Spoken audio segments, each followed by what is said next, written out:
5 worst quarterbacks to win a Super Bowl.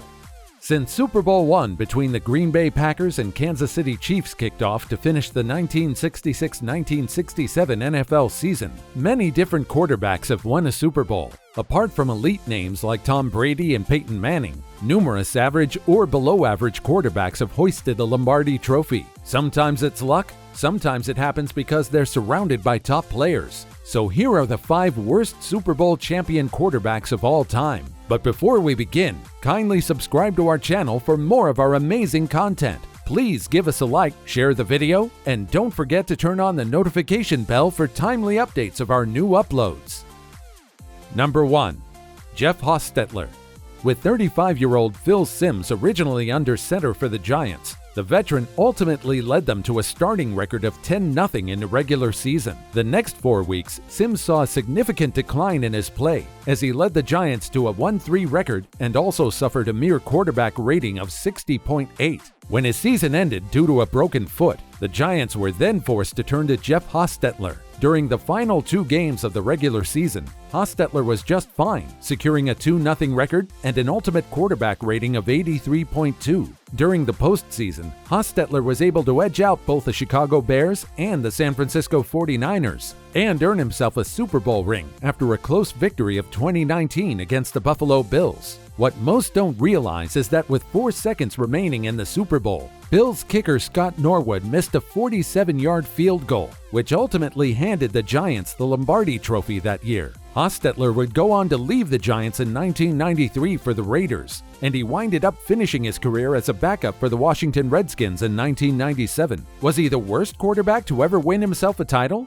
I wouldn't say so, but I would claim that he is up there, as the Giants limped their way into an unimpressive Super Bowl victory. Number 2.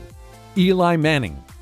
The narrative sure has changed for former first overall selection out of Ole Miss Eli Manning, who was considered a near bust for the New York Giants. Covered in the giant shadow of his brother Peyton Manning, Eli entered the 2007 season with 54 touchdown passes and 45 interceptions in 3 seasons, while completing just about 55% of his passes. He had moments where he looked sharp but threw interceptions at an alarming rate, and that only got worse in 2007. Manning completed 56.1% of his passes for 336 yards, with 23 touchdowns and 20 interceptions. Then Eli got hot in the playoffs and found himself winning his first of 2 Super Bowls, both against the heavily favored New England Patriots. What people seem to forget in their praise of Eli is that he would never have won that first if not for a miraculous catch by receiver David Tyree. Manning threw a desperation pass up for grabs, and being a 3rd and 5 play, it could have ended the comeback drive that led to the win. The Giants' defense stifled the Pats in that game, and even had a great stand in the second quarter after an Eli pick that helped keep New England from putting their foot on the Giants' throats. If not for that defense,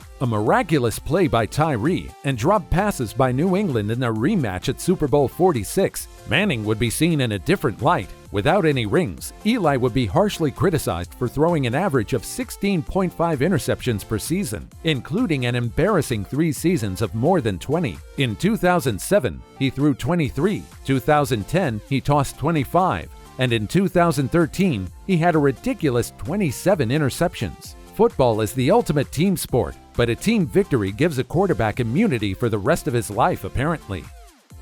Number 3. Joe Flacco.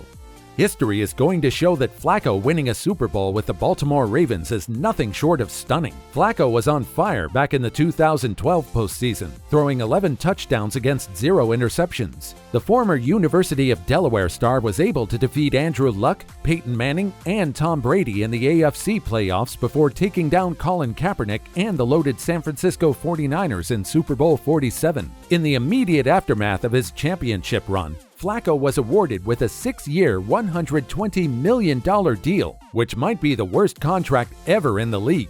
Baltimore has only reached the playoffs once in the 5 years since, due in large part to Flacco's large cap number and declining skills. In an era that has seen interception numbers held down thanks to favorable rules, Flacco managed to hit the double-digit mark in picks each year of his career. More recently, Flacco threw for an atrocious 5.72 yards per attempt, despite having Mike Wallace, one of the NFL's premier deep threats, on the roster. Number 4. Jim McMahon.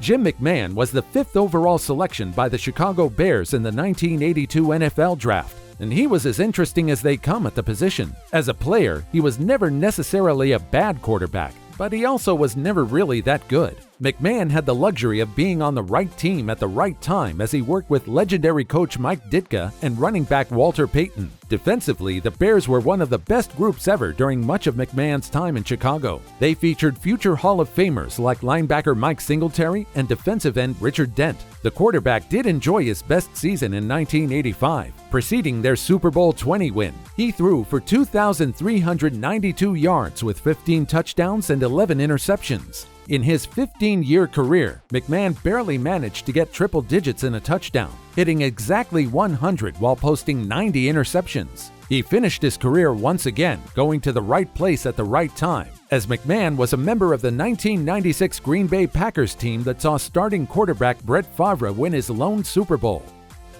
Number 5. Trent Dilfer.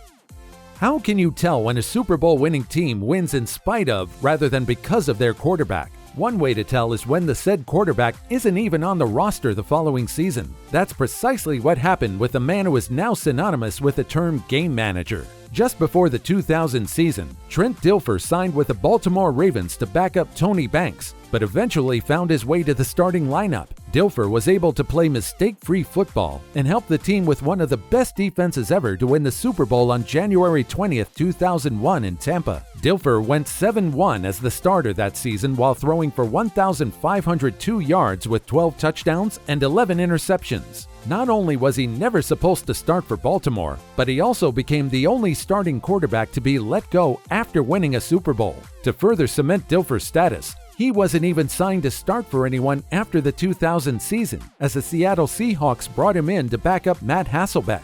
He never again threw more than 11 touchdown passes in a single season. He was 5-12 in his final 2 NFL seasons as a starter during stints with the Cleveland Browns and San Francisco 49ers. Did you enjoy our video? In your opinion, who among these players is the worst holder of the Super Bowl ring? Well, if you enjoyed our video, be sure to subscribe to our channel for more of our amazing content. Please give us a like, share the video, and don't forget to turn on the notification bell for timely updates of our latest uploads. We value your feedback. Feel free to share your thoughts with us in the comment section below.